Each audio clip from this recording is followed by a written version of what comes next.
What is going on? For the first time in a long time, we cannot start this out by talking about a victory Monday night live stream with the Vikings falling 21-20 in Denver last night to the Denver Broncos. The record drops to 6-5, still in very good shape for the playoffs, sitting at the 7th seed right now, 2-game lead on Green Bay, Atlanta, as well as the Rams, and we have head-to-head against Green Bay and Atlanta, obviously, and the conference record is looking pretty good compared to the Rams. So still sitting very comfortably in a playoff spot. But no matter what, at the end of the day, that the loss last night absolutely hurts. Again, just one of those games where we had every opportunity to win, and much like early on in the season, turnovers came to bite us. We gave them too much good field position. Sure, our defense did a good job of holding them to field goals for a lot of those opportunities, but you can't give the ball up 3 times and not force any turnovers yourself and expect to win football games, as we saw a lot this year. It was a very frustrating game, a game that I felt, and I think a lot of people felt like we were sitting in a pretty good spot the whole game. It really did feel like we were outplaying them most of the game, and then just gave them some short fields, and at the end of it, we allowed them to drive down the field and score the game-winning touchdown, and I guess the rest is history. What are your thoughts? First here, what up, Gary? What's up, Skull Makes? Happy Monday, GG Studs. What up, what up? Hey, my guy, Cody Blackwood. What's up, what's up? Yeah, man. I mean, we were on Bleacher actually earlier today, and it was kind of like this game kind of just reminds you of like an earlier season game where we did play too conservative, too many turnovers. And I think it's one of those things where you hope that, and I saw actually, who was it? Was it Purple? Was it Purple for the win? I think it might have been him, but they're just saying that was like 6 quarters of conservative football by Kevin O'Connell, and then I 100% agree, and I do think that's like one thing with Kevin O'Connell is that he has to like look at that and be like, all right, we need to change that now, because that was the difference between us turning the season around with that, starting with that 49ers game up until this point. So you have to see that and be like, I need to stop. I can't be conservative. I need to put the gas or my foot on the pedal. If we're at the 50-yard line, go and it's 4th and 1, go for it. If you're at the 50 line, go for it. But you know what's really weird about that, by the way? How's it going, Justin? Thanks for hopping in. What up, Justin? What's really weird about that, though, is that drive, right, where he's so inconsistent with it sometimes. Like, the fake punt on your own side of the field is 100% Dan Campbell ballsy, right? Yeah. And we do it, and we convert. And then we have the false start, or was it a holding call or a false start? I think it was a holding call. And then we're sitting at 3rd and 20, where you convert a 19-yard pass to Ty Chandler. If the refs, by the way, did not give us any benefit on first down spots this game at all. I feel like we were 3rd and 4th and short so many times when it looks like we got them. On that certain one, they showed the angle from the sideline. Ty Chandler to knock the first down. Then you go for it on 4th down and convert. And then you get down into the red zone and you run the ball twice and then have Dobbs throw an incomplete pass. It's just like, it felt really weird how like beginning of that drive, going for it on the fake punt, going for it on 4th down. Right. It felt like, yes, we're going to be aggressive this drive. We're going to go win the game. And then you get down into the deep red zone and then you just kind of give it up. And it's just, you give up and you go back to the running game. It was just really frustrating and kind of it was a very inconsistent night, right? Because early on, it felt like we were dominating that game. That 69-yard touchdown drive, the Dobbs touchdown pass. You're like, oh yeah, it's going to be one of those nights. We're winning this one. And then everything kind of unraveled there with the turnovers and what have you. But I don't know. It just felt inconsistent in a game that this team, let's be honest, let's realistic here, this team should have won. Yeah, 100%. And I mean, to your point with the conservative and that one drive, and that's like, that whole drive explains even just these last 2 games where you do see the beginning of these drives look pretty good. I mean, that one specifically, not just the drives, but the beginning of these last 2 games, and it kind of just got conservative as you go. Specifically, the last game against the Saints there, where the second half was completely conservative. But it is like you start the game where you are trying to get the ball down the field, and we are marching down there, and then we start pulling back. And it is a lot of us not trying to lose instead of trying to win. And I think you just have to make that Kevin O'Connell needs to make that commitment to go in and try to win these games outright and not even give them a chance to come back. I mean, don't get me wrong, our defense has turned a corner here. I mean, we're a top 15 defense in the NFL, something that even the biggest purple Kool-Aid guy out there probably wasn't really expecting. But it's not to the point where I'm still going to be relying on our defense more than our offense. I think our offense, even with Dobbs as your quarterback, and we'll probably get into a little bit more of him soon, but even with Dobbs as your quarterback, you still should be leaning more on your offense, if you like, because you do have a lot of pieces. Yes, you don't have Justin Jefferson right now, but you have enough there. And again, I mean, and then another thing for quarterback and everything as well is like, that's another thing. We didn't really see TJ Hawkinson until towards the end of the game. In the first half, we didn't see much of him at all. I think he only had 2 catches for like Josh Oliver was kind of the favorite target. Yeah, Josh Oliver was the favorite target, and that he probably had the deepest catch of that entire game on our side, huh? So yeah, it's a conservative thing, and we have to stop that. We have to, I mean, like I said, you talked about that one drive, but I said 50-yard, you're at the 50-yard line, like 4th and 1. I think you go for that. I mean, if the projection is telling you it's a 63% chance that you make that, and it's like 63% chance that you should do it, I think Kevin O'Connell should take his odds every single time. Don't go like, why pick the 37%? Like, go for it. Because half the time, every time we make a decision, and it doesn't always have to end like this, but it seems like every time we do decide to be conservative, we punt the ball off and they end up getting in the red zone and kicking a field goal or scoring a touchdown anyways. So it's like, I don't know. I just think in those situations, you should just go for it. You don't have to be, that's not you really being that aggressive. Yeah, the fake punt, that was an extremely aggressive play and I respected it. But the 50-yard line one, it's not even really that risky. Like it's literally it almost makes just more sense to go for it at that point than to punt it, I think. And I think those are the stuff that Kevin O'Connell should do. And they said yesterday we're the most effective team in the league on 3rd and 4th downs. Yeah, exactly. So, I mean, that adds to that whole thing. So I hope going forward, like, go for it. Yeah, get it if you're inside our own 50 or something like that. But other than that, like, if we're at their 50-yard lines, like, just go for it. Hey, guy, my 9-year-old grandson made the 12 and under Minnesota traveling football team. Ooh, let's go. Let's go, Gary. I remember when I was in high school, I made the traveling basketball team one time. That was my shining sports achievement. Actually, no, my shining sports achievement was recovering an onside kick in a high school football game one time. Dang, against the cake eater Marshall Hilltoppers. Ooh, yeah, I know a little bit too much about them. I didn't really have one. Mine is in 8th grade when I tackled CJ Ham. And we've talked about that. Is literally that is my shining achievement. Yeah, I tackled an NFL player. As far as sports teams, I was solid wrestler as a kid growing up, and then eventually, I couldn't wrestle anymore because my high school didn't have it. But games in Minnesota. Dang. What position does he play, Gary? QB1? QB1.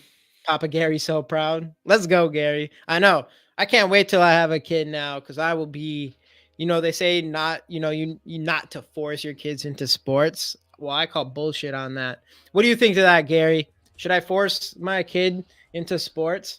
Hey, quarterback one. Let's go. Wow. Hey, what up, Zoe? On Zoe. Zoe's in the building. What up, Zoe? See, like, if I have kids, like, they got to play golf or something. Football is too violent. I don't want them tearing up a knee. Speaking of tearing some things up, did you see Jordan Travis's injury the other night? Ugh. I didn't watch it. I can't watch that stuff. No, I tried. I obviously saw it everywhere, but I was like, nah, I'll pass. Speaking of that, there's also a basketball player, or not basketball player, but like the halftime shows at basketball games where you try to make the half court shot. There's a guy that went up to make the half court shot and he tore his Achilles. Oh, no, that's I don't know what game it was at. And then there's speaking of just viral videos, I don't know what game it was at. It was a college game, I think. And there was a guy that was just like, pissing, pissing right in the stadium in the open or something. I don't know. Jeez. It was People viral. are You people are nuts. put P on Twitter, you'll find it. Oh, but yeah, no, my kids, nope, forced into sports. No, I think I think it'd be like basketball or something. Because you are right. I want them to play football, but the idea is like if they were to bring it into college and stuff, probably something that's not going to give them, some brain damage or whatever. Yeah, But right. we'll see what's up. We'll see what's up. I'm definitely all of them are going to do jujitsu. Every single kid I have, I don't care. I don't care. He They're already gonna be rolling throws. on mats and diapers. He already throws 40 yards accurately. How old did you Accurately. say he was? 9 years old. 9. Bro, I don't Damn. even throw 40 yards at all, let Right. alone accurate. Yeah. Nice. That's huge. That's absolutely Dude, huge. for Hey, sure. maybe someday we'll be watching him in the purple and gold playing for the Vikings. Wouldn't that Let's be something? go. Let's go.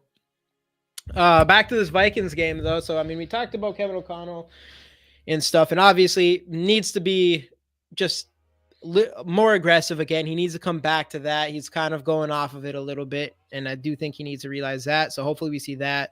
Hopefully we see some. Let's switch to some quarterbacks here, and obviously with Josh Dobbs.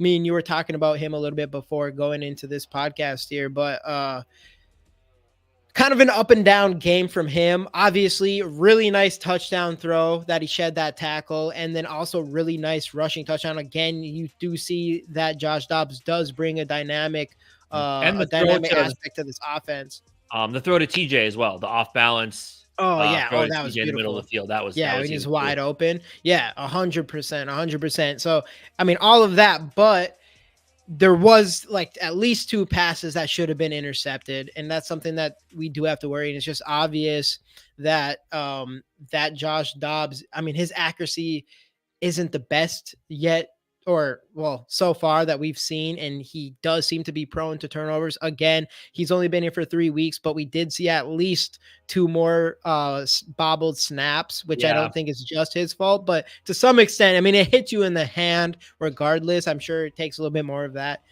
for centers, but I mean, that did happen. And you're the quarterback. Like that's your job. The quarterback center exchange is like that. You do it every day in practice, multiple hundreds of times. So yeah. So I do think so that's those kind of things, like being prone for turnovers. And we talked about this after the first game when he filled in for Jaron Hall, is like that's what we were worried about, was literally the 2 things. After going and watching more of his tape after that game, it was like he seems to be prone for turnovers, and he seems to have some erratic throws. Erratic with an A throws. and it so far, that's kind of what we saw from this game. And, we did also see him get a little rattled at the end there. I do think the pressure came on hard, and I do think that made it very difficult for him. But again, I mean, he did miss 2 throws to TJ Hawkinson. I mean, they're in TJ Hawkinson's hands, but that short of a throw, he shouldn't have to jump for him. And that's where you saw kind of that the pressure, he was feeling the pressure a little bit. Yeah. Yeah, I mean, especially, and I think the second half, I think Denver's defensive game plan when they weren't headhunting was definitely to put some pressure on Dobbs. In that last drive, they did a phenomenal job of that.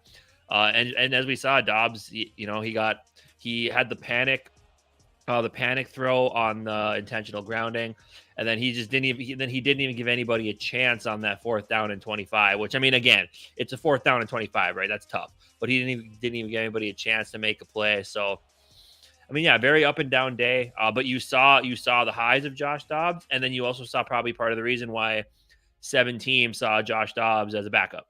So, yeah. But again, I think it's just, but you also have to remember 3 weeks in this offense, he's going to get more comfortable. He's going to get Justin Jefferson back.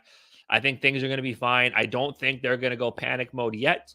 I think they're going to give him at least through the Bears game, and we'll see how that goes. And then after that point, you have an entire bye week to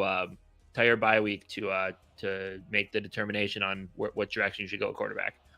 Yep, and you do feel like you just need to see the deep ball from him. And the scouts were saying, like, other teams, a report was said that they look at him as a high end quarterback too, and that's what it's kind of looking. It is kind of he feels like he's just missing the deep ball from being a high-end quarterback too to being a legit starting quarterback in this league. And that is like the one thing we're missing. And there is the erratic, and I talked about this before getting on, there is the erratic throws.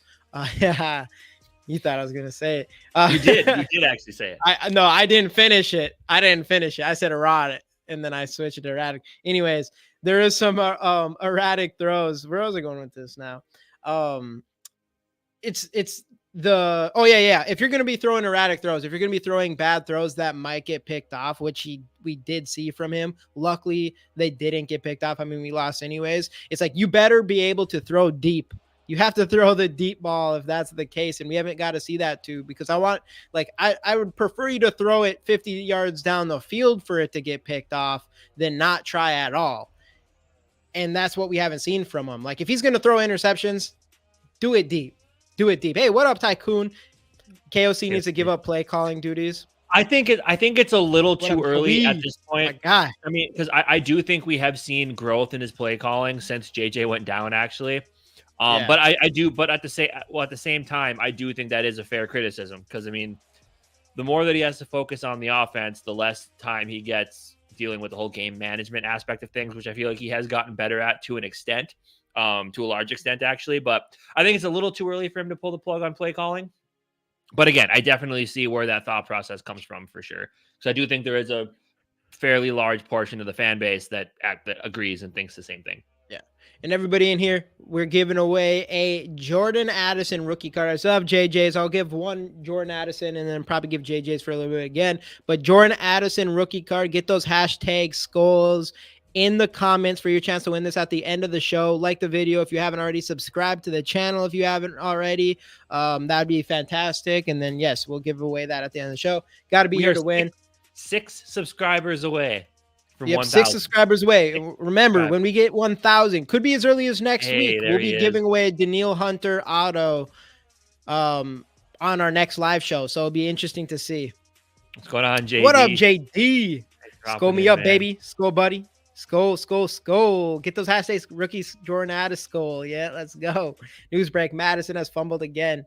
Yeah, and we're going to get into that actually in a second here. But just to finish up this quarterback thing, because I do want to bring up, you put, Joey, you specifically put hashtag Jaren Hall in here.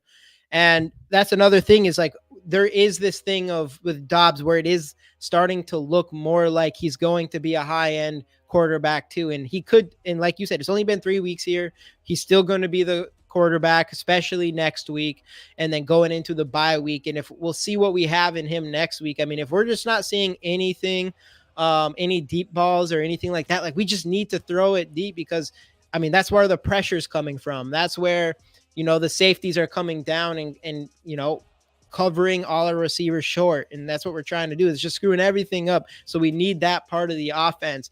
And if he can't figure that out, it does feel like he's going to be a quarterback too. And then you are sitting there wondering, what do we have in Jaren Hall? Because what if Jaren Hall is more than we kind of look at Jaren Hall as potentially a high-end QB too. That's kind of what the idea of him was, but we don't know. He's just a rookie, and it'll be interesting.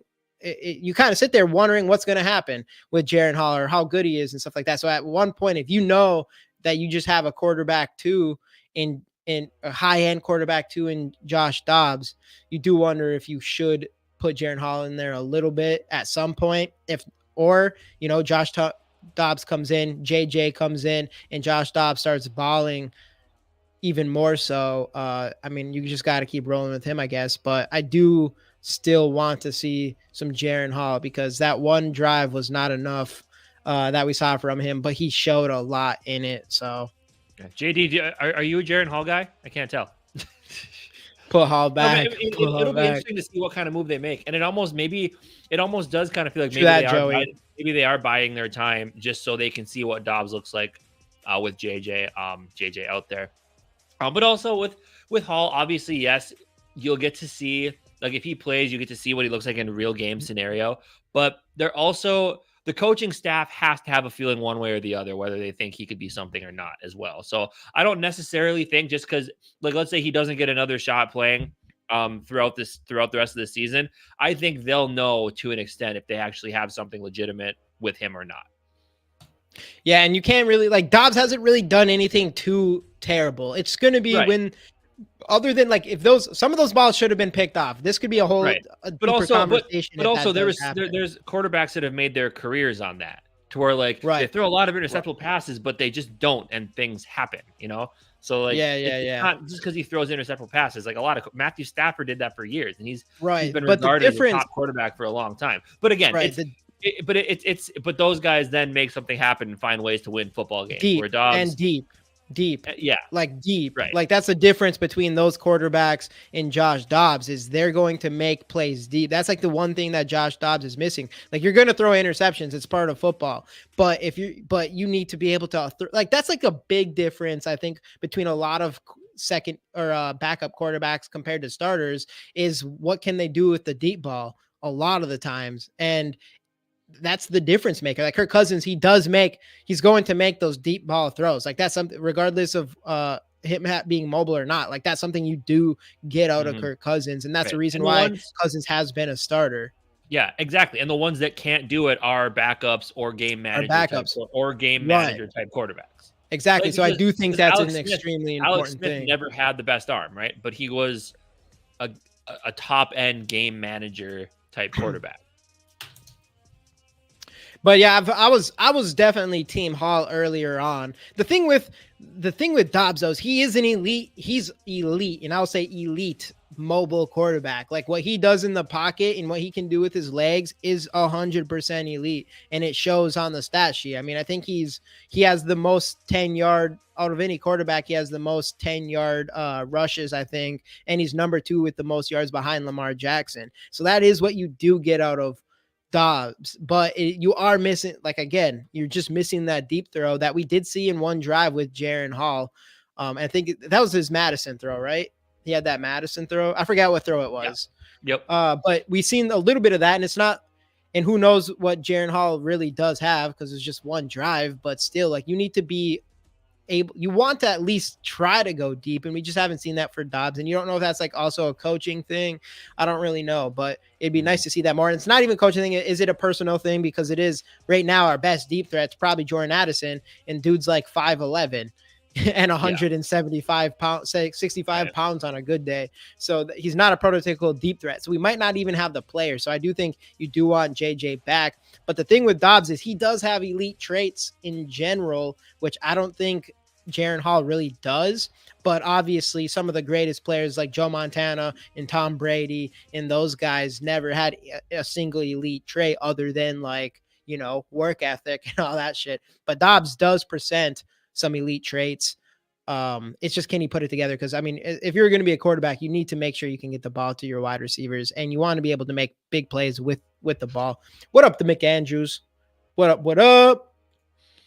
He's an amazing backyard style quarterback. I think he gets bogged down by structure. He looked afraid to improvise once he actually knew the plays. To an extent, yeah. And I think also the pressure got to him as well, really good point. which isn't something that a starting quarterback. I mean, obviously pressure isn't good for anybody, but you could definitely tell, especially on that last drive, the pressure was really getting to him. And when that happens, then I think he is afraid to improvise, or he tries to improvise too much, and he doesn't just like it keeps him from making a play. Like he had the one yesterday near the end of the game where he scrambled and he ended up running for like a 1-yard gain or something like that. Yeah, which was still amazing that somehow he was able to get 1 yard. But still, like you said, and I think actually this is such a great this is such a great point, Joey, because honestly, I'll hit you up 1 second to Evo, because I just think this is perfect. He looked afraid to improvise once he knows the actual plays. And that is just so true, because when he came in after Jaren Hall went down, it was kind of a different quarterback because he didn't know what was going on. So he was like, I think he's more of a mobile guy. Like he's going to want to run more. And it does seem like in these last couple of games, he's trying to hold back from that, I guess. And maybe it is because he's trying to play within the system instead of just trying to play football the way he knows how, I guess. And you can kind of feel that a little bit. And I do think that's a really good point, that once he's been able to play in this offense, maybe he isn't playing to his style completely. And that's another thing too, is I'm wondering. And also, like, I mean, and to be fair to him, I mean, we've seen Kirk that's happened to him before as well when he gets pressured too much, is where his he kind of you feel like he doesn't play as free as he should. So I mean, it's not just a Dobbs thing. Like you see it happen to a lot of quarterbacks around the league, and even people who are regarded as Kirk Cousins is. Yeah. My boy Too Evil in the building. Hi, KCG and Jamie G. Got the spelling perfect. It's funny because other than the double E's, that's how my dad wanted to spell my name. The Vikings just need 6 more losses and they can get a great pick. This season is finito. Time to play the practice squad. Also, fired demote KOC to OC and promote Brian Flores to head coach. Hey, did not expect nothing less from you, Too Evil. By the way, do you still think Addison is good enough to trade JJ away? I mean, Addison is good, but no, I mean, we got to keep JJ around. I know he's going to say trade JJ. But yeah, overall, yes, when it comes trade JJ. Overall, when it comes to this quarterbacks, though, I think you're going to roll with, there's no reason not to roll with Dobbs right now, but you're going to be watching him closely. And if those balls start getting intercepted instead of like dropped passes by the defense, you do have to wonder if you do see that Jaren Hall thing. The worst case scenario, though, is if we did decide to go to a different quarterback and we decided to go Nick Mullins over Jaren Hall. I think that's what I'm most afraid of, because that's still a chance. I don't think that's going to happen. I mean, I think the fact that they let Jaren Hall start that game against Atlanta kind of tells you everything you need to know, that they see something in him to the fact where they would give him a shot again if it comes down to making that change. Yeah, and Too Evil's 100% here. Addison's not getting incorporated as more KOC than Addy. I 100% believe that. I think like the fact that I get it, it's Addison's job to get open or whatever, but you're not even making plays. You're doing all these screens in the world, but why aren't they going into Addison's hands ever? Like, you're not making plays again specifically for Addison. Otherwise, he'd have more than 3 catches. Right. Well, then on this, and then on one of his slants yesterday, Dobbs threw behind him. Like, I think if he puts it right on, I mean, I get on slants, you got to put it right on their body, and there was a defender coming in from the other side, but I do think he had a little bit more room to fit it right in the gut instead of kind of back behind him, which would have probably led to a completion. And like the people that say Addison does have issues getting separation so far, yes, but again, he was never meant to come in and be this team's wide receiver 1, and that's what he's been basically playing for the last 4 weeks. And I still think he's getting open there. I mean, you also, again, you have a guy who's not known to be the most accurate quarterback pass. Like, he's not a pass first guy. Well, he's not totally like, I'm just going to run it every time either, but I just don't think he's seeing guys open. There's been a couple times where I see Addison open and he missed them. I think yesterday there was I forgot what play it was. I believe it was on the last drive where he did have Brandon Powell like wide open and he missed them and some of that stuff, which is just going to come with being inexperienced, I think. And I do think that's the thing with Addison. Like, I expected his production to drop with a new quarterback who doesn't have any chemistry with any of these players.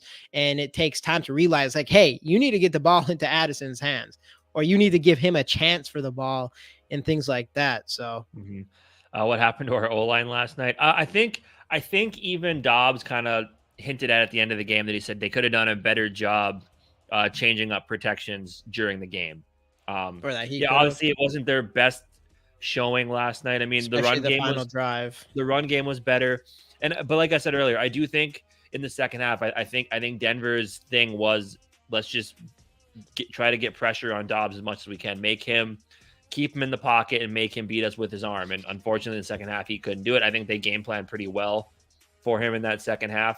And yeah, then if it comes down to them just not making the correct adjustments to, switch up the blocking schemes at the line of scrimmage, then it kind of is what it is at that point. But yeah, well, it definitely was not their best showing. No. And like I said, at the end of the drive was, that was really obvious to me. I know a lot of people put it on Dobbs, but in my opinion, when I was watching it, I think there was Dobbs could have made better passes to TJ Hawkinson and stuff there, and people want to say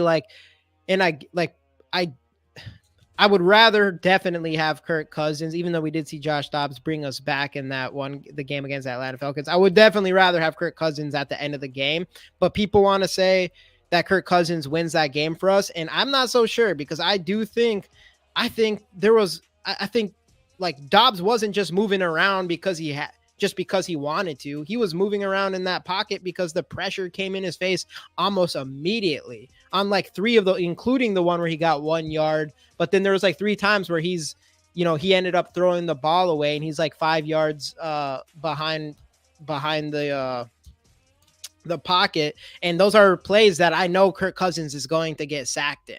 There's multiple times also, on that last drive where I think Cousins gets sacked. But also with him in there, I do think that they change up the way the plays are run, though. Personally, I mean, because I think they know he can't move, so I do think that they incorporate more of those check down type guys. So I mean, yeah, which they did try to do with T.J. Hawkins. I don't think unless you see him in that position, which obviously you're never going to see 2 quarterbacks in the same position in a game. I think unless you see him in that position, you'll never actually know. Because I mean, even going up against that really good San Francisco front, he was still able to find ways to get the ball out. So I just think offenses are called differently depending on who your quarterback is. Yeah, I do, but I do also think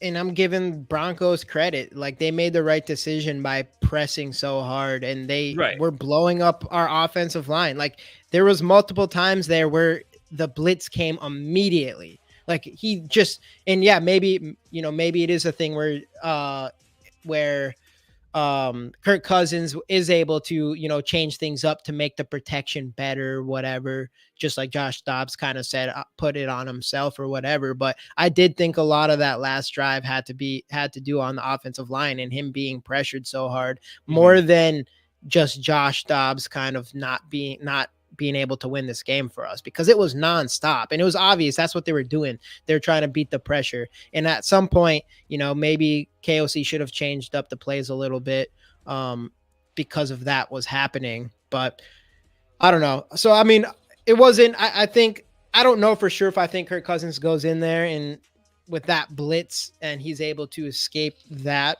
I mean, we've seen a lot of game winners from Kirk these last 2 years, so it's definitely possible, but that's one thing about this. Of course, I think you see Joe Spinoza, as soon as that game's over, he's just like, let's go. And I'm like, hey, did you all forget that we were 3-4 when Kirk went down?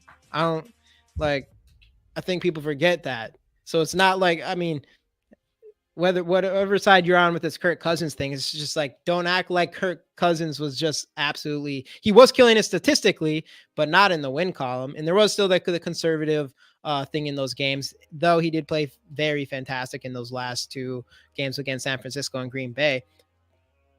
But we were still 3-4 as Kirk is our quarterback. Yeah, I don't know. Turn it into Kirk somehow. Yeah, right. Always does. But anyway, but yeah, let's kind of talk. I mean, we talked a lot about the offense. By the way, when we did our ups and downs on Bleacher Report last night, our downs were definitely the wide receivers.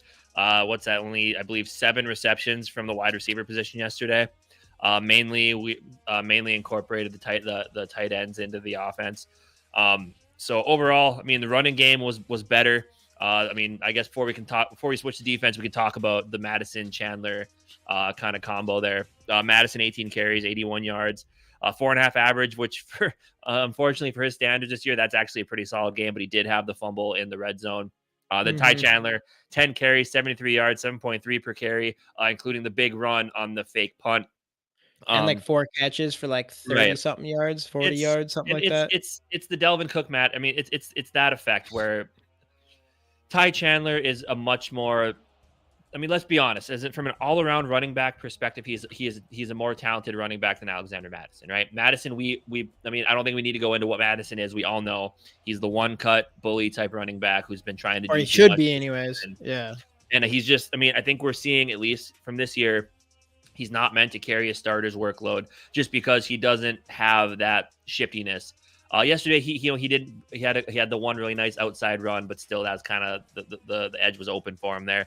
But Chandler, you can tell he can just make things happen with his lateral quickness. So you got to start incorporating Ty Chandler into this offense more. I mean, every time the guy touches the ball, he did something, right?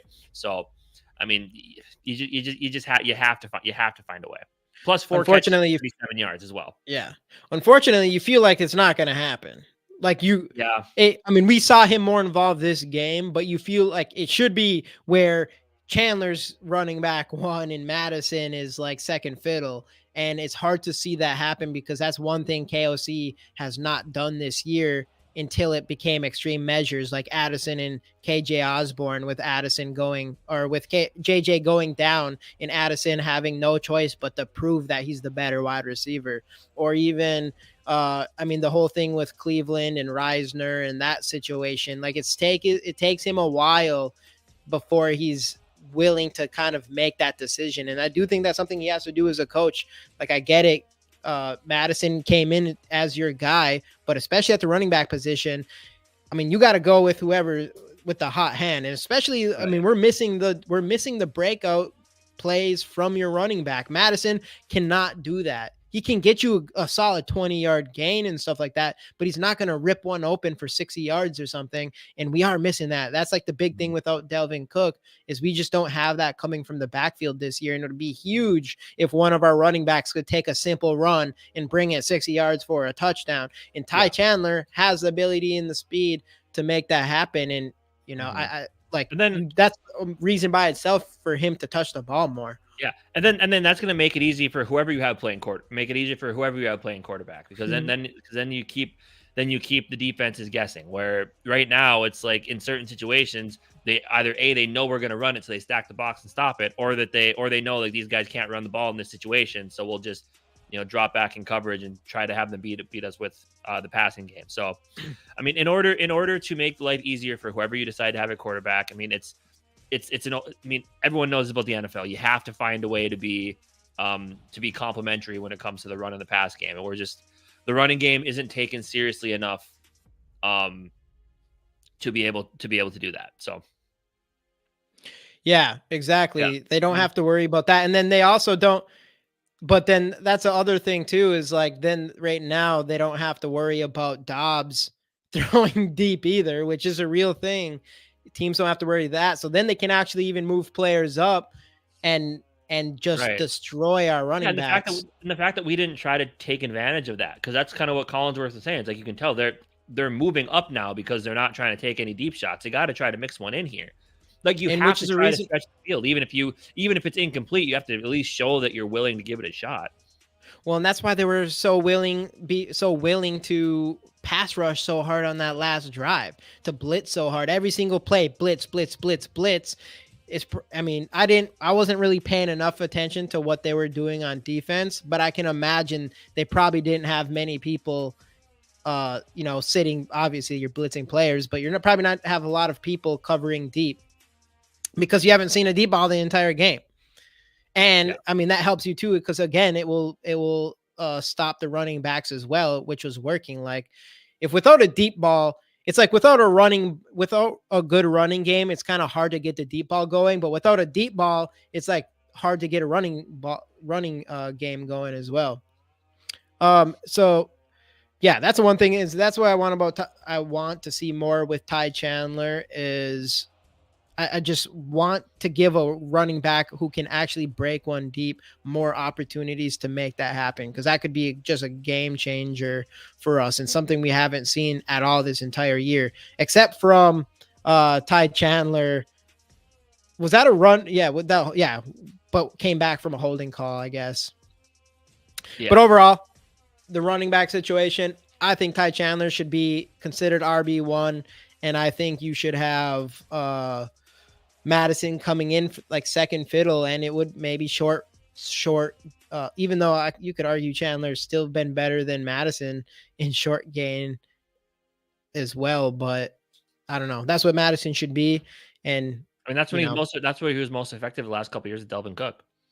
Yeah. I don't know what happened. I don't know what happened. I don't know if he slowed down a bit. He was never that fast, but I mean, again, I just think he's trying to do too much. Just play within yourself, man. And again, in order to get him to play within himself, you do need to be a little bit smart about the way you're going to call this game. And if that means giving him fewer carries, then so be it. You got to do what you got to do to make your running game more effective. So you got to, when it's not working, I get it. Like, they've seen the talent from Madison, so they know if we keep giving him the ball, he'll eventually make something happen. But I don't know. I think eventually, as a coach, Kevin O'Connell, you do got to take matters into your own hands and make a change.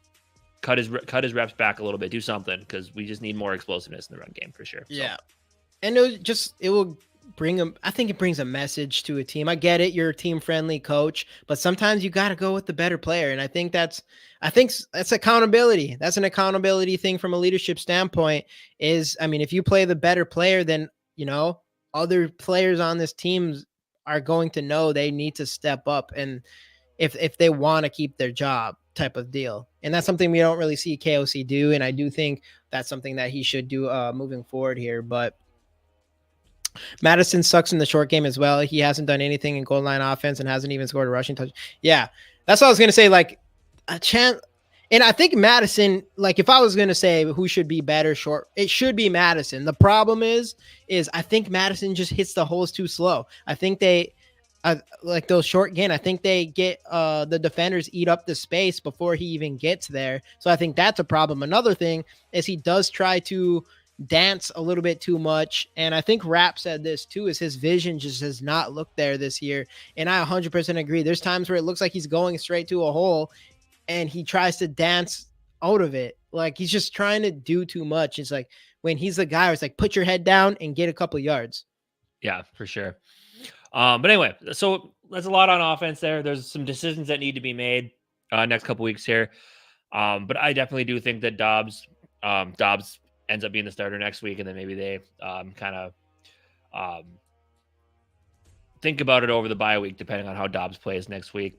In all honesty, I would like to see Hall start against the Bears. Yeah, at this point, I just don't think it's going to happen. I think it's. But if he goes in there and he throws a couple picks, or we see more turnovers or anything like that, it wouldn't be super surprising to see Hall come in after the bye week. Yeah, well, for sure. Yeah, but I mean, so I think he's an unquestioned starter next week, and then when you're going into the bye, then yeah, I do think that depending on how he plays, there may be a decision to be made there. But anyway, it makes the offense's job a lot easier when your defense is playing lights out. Last night, the offense put the defense in some very sticky situations. Obviously, the first drive of the game, Kevin O'Connell's, which the play I didn't hate initially, but the more that I thought about it, I do not like pitching the ball back to your quarterback. I get he's athletic, but you're leaving him out there to take a hit, much like he did, and that could have very well knocked him out of the game. And then you have to put Nick Mullins in there. It just would have been a bad situation, so I don't love the play.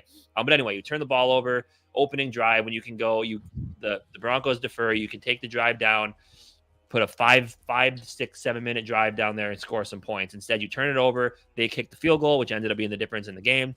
Obviously early on, but still the point-wise ended up being the difference in the game there. And the defense held up all night. They were getting put in bad situations time after time, some short fields. Obviously, you try to flip the field with the punting game. Ryan Wright was not good yesterday, the 2 touchbacks.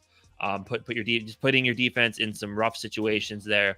And the fact that all night long we were able to hold them to field goals until that unfortunate last drive where it just felt like they were playing a little bit too soft. They were letting the running backs catch and run for Pirine for sure, letting Pirine catch and run for 5-6 yards a clip. And eventually they do go down and score. But all night long, this defense held up, holding them to field goals until that last drive. So this Brian Flores-led defense, man, it's a lot of fun to watch for sure. Yeah. And I do want to say one thing about it, though. You could tell that the Broncos were starting to figure it out a little bit with the little short dump offs to their. That's what they eat it up with the Pirine thing, like at the end of the game. But you saw that earlier. One drive. Because they were dropping back, trying to avoid the big play, playing that prevent defense, which leaves the middle of the field wide open, especially for running backs. Yeah. No, I mean, even prior to that drive, though. Like prior to that drive, they were I'm trying to think how early it was. I don't know. It's probably right after the half was over. That's how they were starting to get us, even regardless of that. I wish I could freaking find out exactly which players, because it was before the Pirine thing. But yeah, I don't know. When I was watching it, I was just like, they're starting to figure it out, because obviously we either bring the pressure or we bring guys back. And I do think that and you've kind of mentioned this before too, is when we are bringing the pressure, it kind of leaves those little short passes Yeah. open as well. Or if we bring them back and we have 3 guys rushing and we have everyone else kind of back, then it still leaves that open as well. Because I was thinking during that game before that one drive where I was like, man, you're gonna have to. Obviously, we're short on linebacker. Who again, I want to say, I think Ivan Pace Jr. did a fantastic job with his first time with the green dot this week. Other than the pass interference, but it wouldn't Other have mattered. than, He caught the ball anyway, so it wouldn't have yeah. mattered. And what do you? I mean, Cortland Sutton against a 5. That's a number 1 right. That's a number 1 wide receiver for that team. Middle line, inside linebacker. Like he's going to win that battle, and he made an amazing catch. So I don't. Obviously, that's not what Ivan Pace is here for exactly, you know.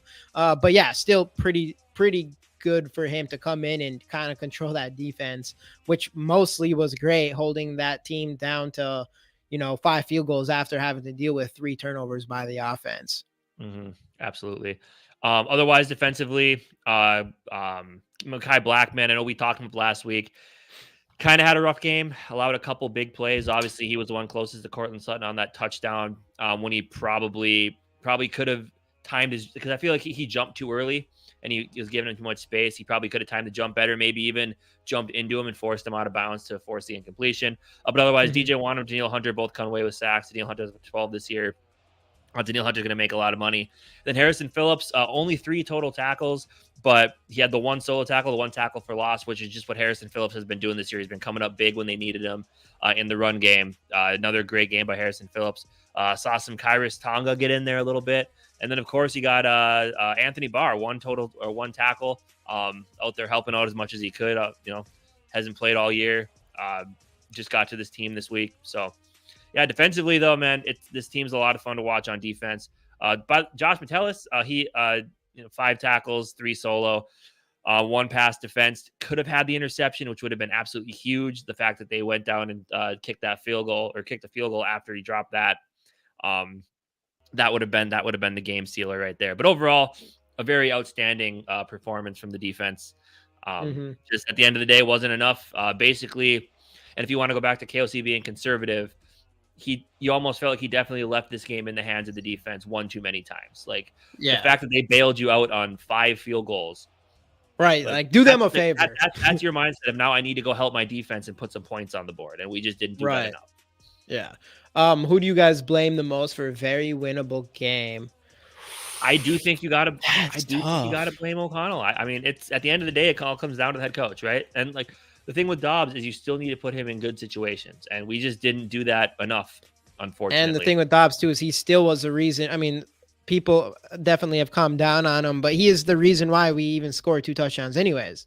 Yeah. I mean that was an amazing throw that would have been 4th down after, and even his run wasn't his run on a 3rd down too? Was it? I don't remember. I thought it was, but obviously, like those 2 touchdowns were because of Dobbs, 100%. For sure. So you can definitely not put everything on him. Yeah. But yeah, I mean, Kevin O'Connell and the conservative thing, I think you go down, you score when he ran both those back-to-back balls in the red zone when Madison already got blown up. That's a time where it's like, you just need to go get points here. So you're not relying only on your defense, who's already did enough work for you. So I ultimately, conservative play calling, obviously. So Kevin O'Connell, obviously turnovers is like the number 1 reason, but that's not a player. Hey, what up, Justin?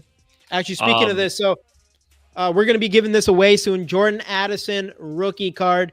We got Justin in the building. Let's get those hashtag skulls in here. Like the video if you haven't already. Subscribe if you haven't already. All that good stuff. But giving this away soon. What were you going to say? I'm going to show some PFF stats because I haven't looked at them yet. I was going to this comment by Two Evil here. It's concerning that Dobbs only really felt comfortable throwing to Oliver and Hawk. And I know I've said it before that usually when you have a young quarterback come in, the tight end is the big beneficiary. I mean, look at last year, San Francisco with Brock Purdy. George Kittle exploded once Brock Purdy got in there. And I think, and to Two Evil's point there, I think it really is because the tight ends are usually the guys that are on those shorter routes, the bigger bodies. Like if things are going to be tough, you got that big guy you can throw to and he can go up and get it for you. And so normally you do see young, inexperienced quarterbacks depend on their tight ends. And when you see a guy who really only his biggest completions go to his tight ends, that's the first thing that came into my mind is oh boy, he's showing this is what young quarterbacks do. They rely on their tight ends too much, and they don't try to get their wide receivers, the most athletic people on the field, involved in the game. So to Evil's point, I 100% agree. It is a tad concerning, especially since Addison was playing really well with Kirk, and he just hasn't had the same type of impact as of right now. I mean, if any receiver is playing better with Dobbs, it's Powell for sure. Yeah. Like KJ, I think he got one pass in the beginning. To his tight end, it almost seems like Powell is his gotta have it guy. Yeah. And that's the thing is like Addison is that's one thing. It's just like the chemistry thing, because it's like Addison's the guy. Addison's that guy, but you just don't know that. Like you don't got the chemistry. Like even Kevin O'Connell kind of had to let that happen with Kirk Cousins by Justin Jefferson being out. So that's just one thing with Addison. That's why I expected his production to drop. But hopefully they get it figured out. And especially when JJ gets back in, Addison will see less, cornerback ones covering him and things like that. But I'm going to bring up some PFF stats. I just want to see what they look like here. This is defense that we're starting with. And we were talking about Ivan Pace Jr. earlier, and he did end up getting the highest defensive rating on this team. His run defense, 92.5, but 77.9. Harrison Smith, 77.3. DJ Wanham, with that really nice sack, has had a hell of a year. I mean, how many sacks does he have now? I want to know. He's got to have. I think I saw someone said he has 6 sacks, which makes sense for him. But this year feels different. Like it wasn't like people talk about him having almost like sacks aren't very convincing. I guess I don't know what you'd call it, but his sacks this year, they're very good sacks, I guess. Yeah. Juwan Williams comes in with 75.8. Theo Jackson, 75.1. Barr, he had ended up with 12 sacks, 74.4. Brian Murphy, we didn't see much of him, but 68.1. Tackling wasn't great, I guess. Daniil Hunter, sack. Mekhi Blackman ended up with 66.2, 81 in tackling, but ended up with 65 in coverage. Harrison Phillips, 55.9. All these ones. Cam Bynum had an off week, it looks like, according to PFF. Still had high on run defense and tackling, though, but not great on coverage. Let's see what we have. Joey and Too Evil. I actually have a Ponder jersey hanging in my closet right now. Unfortunately, he had it turned into a Cousins jersey. But I did have it turned into a Cousins jersey, and then I was going to turn it into a Will Levis jersey had we made the right draft pick and taken. I'm kidding. Well, now Will Levis he had that 4 touchdown games. I don't even know if he had a touchdown since. I don't think he has. He looks, but he looks the part. He looks the part. We'll see. Young age. We'll see. Josh Oliver, number 1 with 90. Damn. He did have a huge game. It was a good game. Ty Chandler, 75.9. Where's Alexander Madison? 64. TJ, 73.4. Jordan Addison, 68.2, 72.1 from Christian Darrisaw. My guess is Ed Ingram. Who's your guess that's going to be the worst on this list? Mine's going to be Ed Ingram. There's a couple times where I saw him just get absolutely destroyed. God, I don't even know. Yeah, you're probably not wrong. KJ. Yeah, it's close. Interesting. KJ Osborne with 49.8. Ed Ingram, Dalton Reisner's down here. CJ, they don't give fullbacks enough respect on PFF. I tell you that for sure. Ryan Wright with the I forgot the fake play, or what's it called? Oh yeah, fake punt. Well, he had nothing to do with that. He still. Hey, did you see the botch snap thing? He acted like it was a botch snap. Oh yeah, that's right. Okay, yeah, he played that shit. Yeah, he played that shit out nice. But all right, I'm gonna bring this up here. We'll give this card away.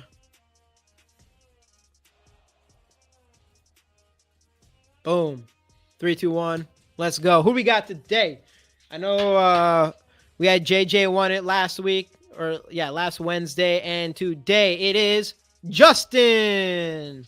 What's going on? Let's go, Justin. Nice W. JJ, sorry, it didn't work for you this time, my man. He's like, no.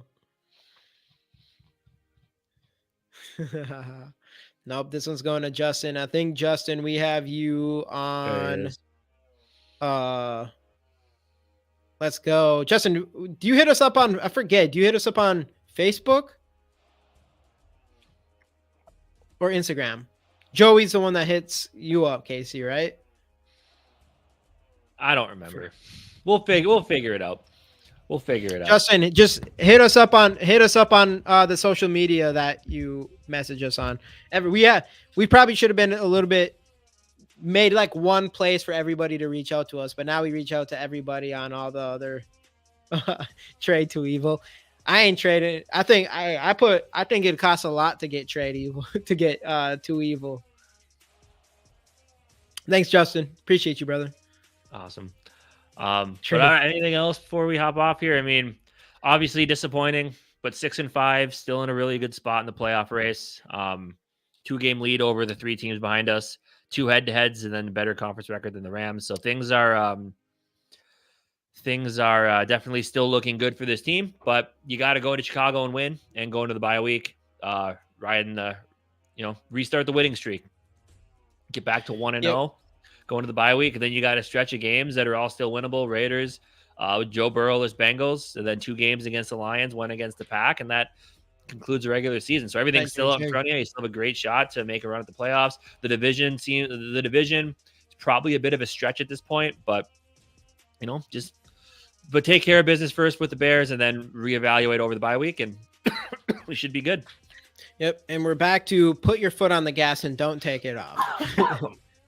And don't put the ball on the ground. Yeah, those are the big ones. But all right, everybody. Thank you, guys. Thank you. Appreciate you all. Yeah, and we'll see you guys. On Wednesday. Skull Experience with Dave. Skull Vikes.